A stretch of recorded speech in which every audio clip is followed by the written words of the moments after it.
Welcome to the Manifestation and Money Podcast, Chelsea. Hey, Hey, I am so excited to have you on today, and I would love for you to share with the listeners just who you are and what your story is. my story starts with a paradigm shift. It's what everything leading up to today really goes back to for me. And I think that for some of us to change our stories, we have to have that, right? Like it has to hurt bad enough. We're not really ready. Like we're uncomfortable in the uncomfortable until it hurts enough. And then we make a change. And that's where my origin story starts. And it is that I was 20 years old.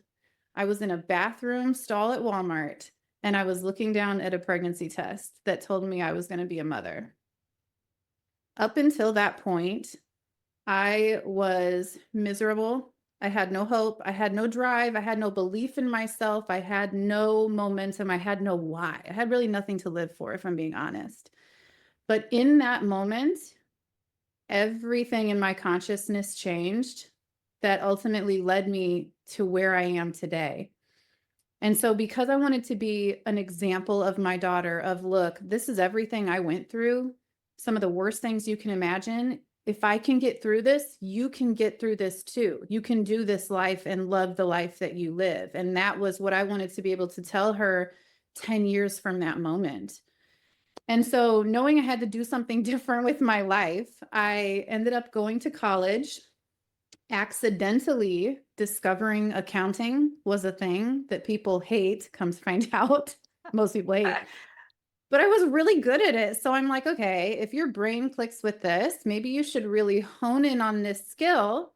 And I trusted the journey. And for me, that journey was moving through a small business where I took over all of his accounting after one accounting class in college. And I succeeded and I excelled so much so that I got recruited to join a tax and accounting firm here where I live. I made vice president in 1 year. I was going to take it over, but instead I decided to start my own 100% virtual bookkeeping accounting firm back in 2017. And today that has evolved to me creating a sister company where I help individuals with getting a grip on their money and being a CFO coach to business owners across the country. For you to say that you had a paradigm shift, and yeah, that can completely pivot the trajectory of your life, hey? Like in that moment. And you call yourself the money whisperer, right? So, Yes. what does that title mean and how did it come to life for you? So working with business owners and money, what I realized really quickly is that these are people. The way that they manage their personal finance is the same way that they manage their business finance. And so I have my personal interests and hobbies consist of psychology, neurobiology, quantum physics, all of these things that essentially really help me to attune to the person I'm talking to when I'm talking about finance. And so I developed this kind of intuition coupled with a framework of how to actually do it to where I can work with the person. I can recognize where they're at in their money mind journey, because the mind is often what keeps us from what it is we're trying to achieve. And it just became this superpower. And I'll be completely honest with your podcast and your listeners. I got the term money whisperer because do you remember that show, The Dog Whisperer? 100%. On Animal Channel. I was always fascinated by it because I'm like, oh my gosh, this guy like speaks energetic dog. This is amazing. Like he just attunes to these dogs. And so it wasn't because I view the people I work with as dogs. That's why I don't particularly love that story. But it's more so because he had this innate ability to be in tune with these animals. And that really is what I feel I have the ability to do, is to really speak to the person behind the money, because the money isn't the problem.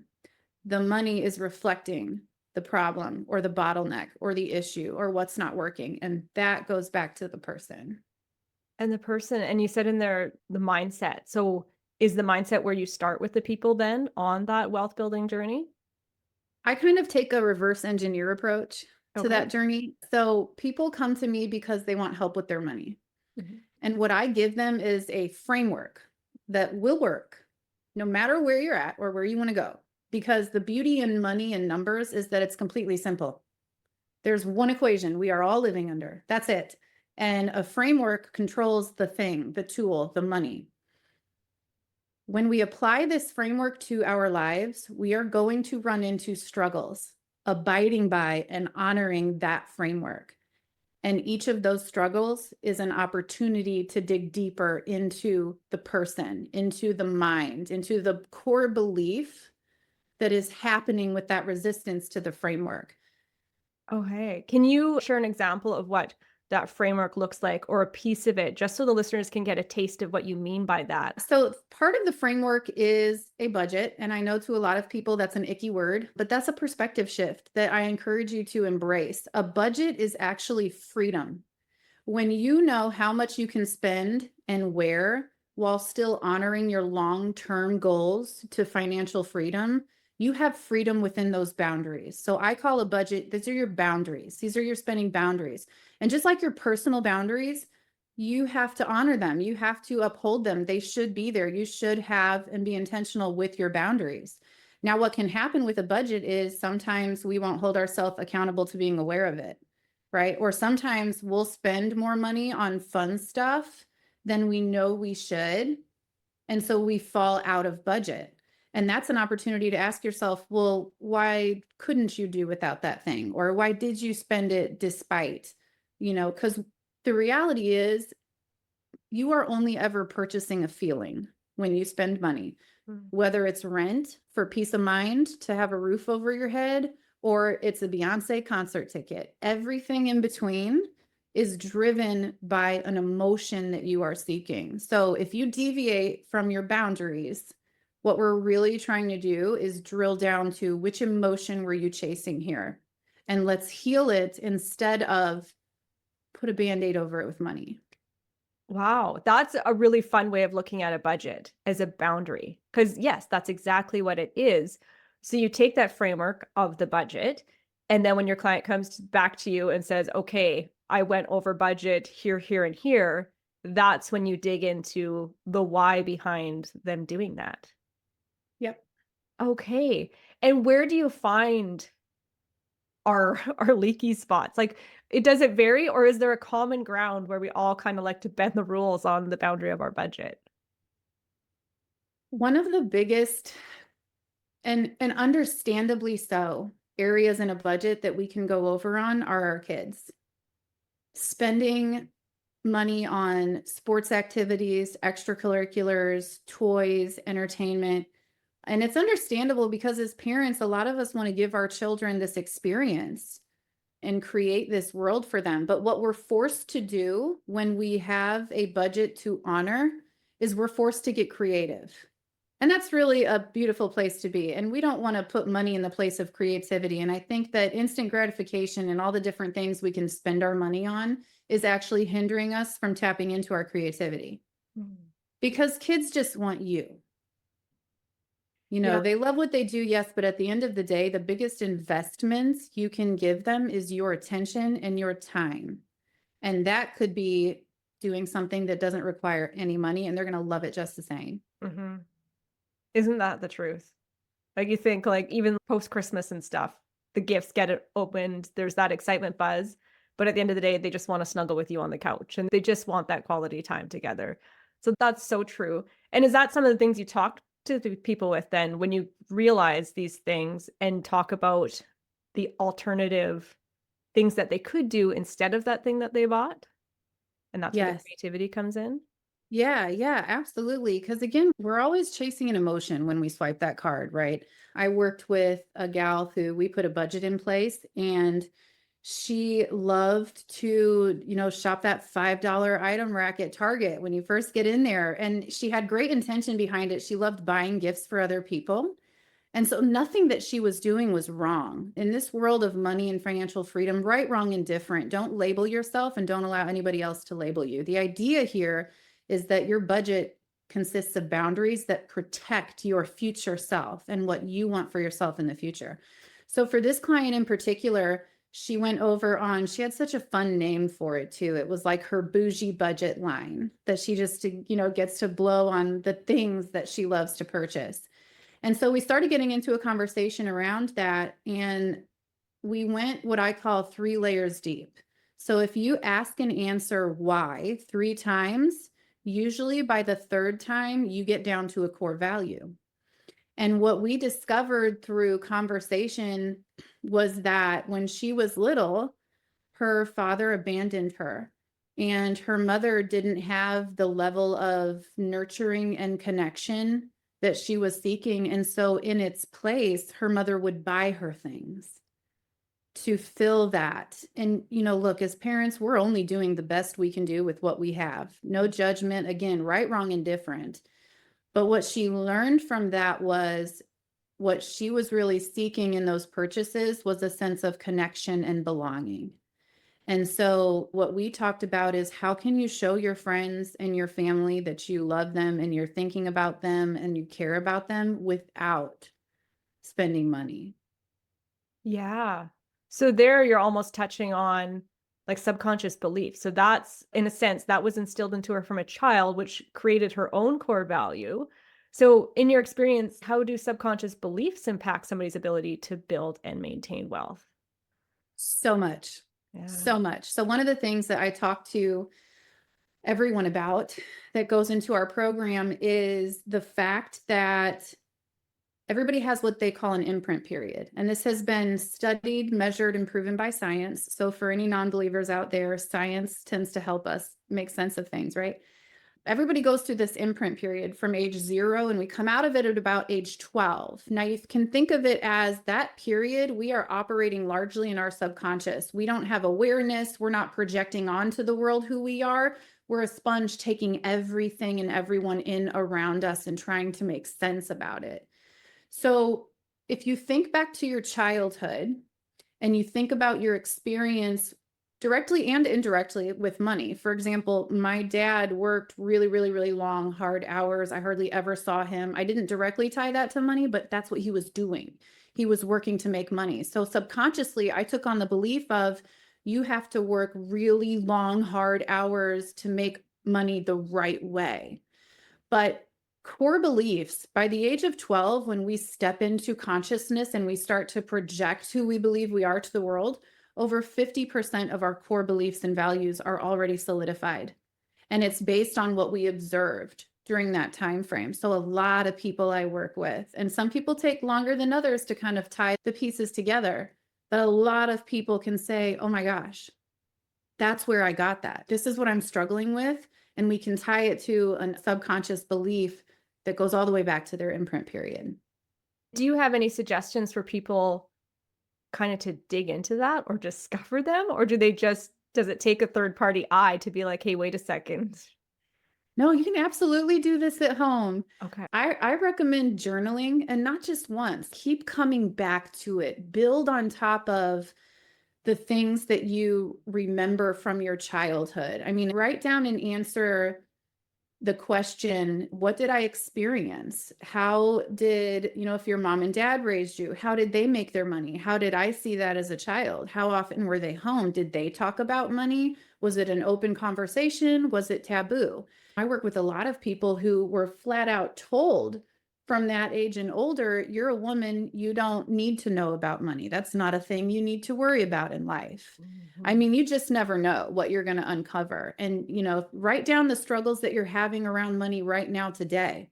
And then think back to your childhood. Did I experience anything that could have led me to take this on as a fact when it's not? Because then that's the next step, right? Once you see what your struggles are with money and you have a better understanding of why or where that struggle originated from, now you're gifted the opportunity to change it. Mhm. And can we just touch on that comment you made in there about women not being part of the money conversation? Because I feel like this keeps showing up in my life and it just rubs it's like, when you pet a cat backwards and you just can see they're like, "What the heck are you doing to me? This is uncomfortable." But the amount of times that Chris and I have gone into appointments, legal appointments, financial appointments, and the conversation gets addressed to him, and he just keeps referring the conversation back to me. He's like, talk to her, talk to her. She's more than capable of having this conversation with you. It aggravates me so much to the point that we had to refinance a mortgage last month and the documents came through for us to DocuSign. My name was first. And I was like, for the first time, I feel like this lender in my eyes is now like up to here because I feel like I was respected, the person that was going back and forth, because by default, 99.9% of the time, the conversation is directed to Chris. And he noticed it too. And he's like, hey, you're first. This is a big deal because it doesn't always happen that way. Yeah, and this is a message. This is something that women need to hear. And the reason women need to hear this message is because we are about to experience the greatest exchange of wealth known to history. Over the next 20 years, it's projected that 38 trillion was the most recent number of wealth is going to be passed down, and a majority of the recipients are going to be women. And what you just described, I'm writing a book about this. It's scheduled to be finished at the end of this year. I'm super excited about it. But the whole purpose of the book is to empower women specifically around our money stories. And there's something that's really important for women to hear and understand. Just like each of us individually have this imprint period that leads to our core beliefs and values, women as a whole have an entire history of being left out of the conversation. We have only been allowed the opportunity to establish financial independence in the last 50 years. It's only been 50 years since women have even had that opportunity. Yeah. So the timeline of money, if that was our 100% timeline, women have only been part of the conversation for 1% of its life. Wow.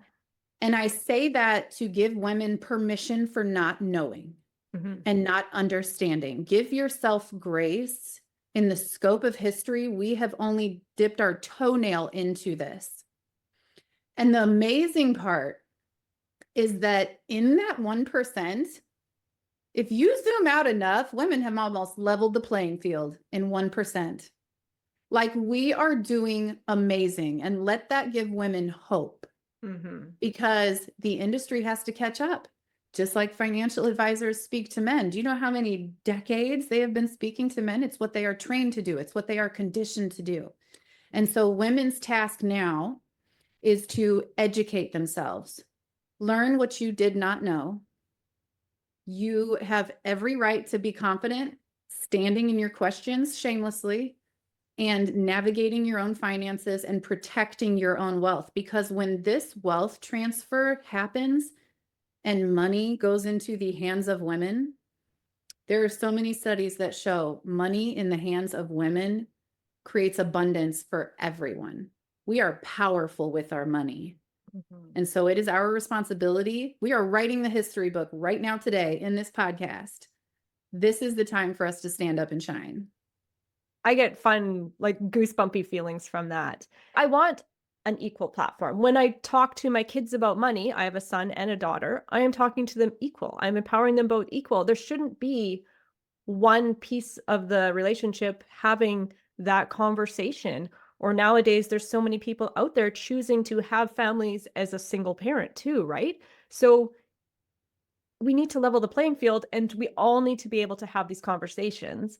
And especially around money and finance, I feel as a human population, we struggle there as a whole.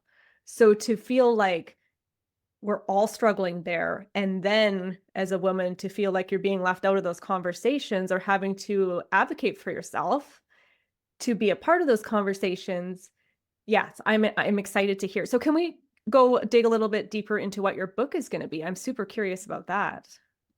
We just started the process not too long ago, but my goal with the book is to share the history around why women deserve grace and understanding, and then also go into the financial education piece, how to take control of that money, how to have conversations like you just said, and be aware of what are you going to see, how can we prepare for that. And some of it is going to be the 3 layers of why, doing the inner work, because We are subject to those limiting beliefs just like anybody else, and we have to do the work just like anybody else. So, the ultimate goal of the book is to empower and educate women to get themselves positioned because when this opportunity comes, we got to do right by it. I love that. The more guests I have on this podcast, and I have some amazing men. Like I said, I'm all about hearing the voice of all, but the empowering females that are coming on here that are getting so strong in their voice and are just standing up. I feel like every time I chat with one of you, the people listening also get raised up with it, right? There's just that sense of possibility and that sense of connection that you're like, okay, she's doing this, I can do this too. So that's really, really fun to see. Yeah. And so I want to know for you personally, what are some practices that you use to stay aligned with your abundance and your purpose here?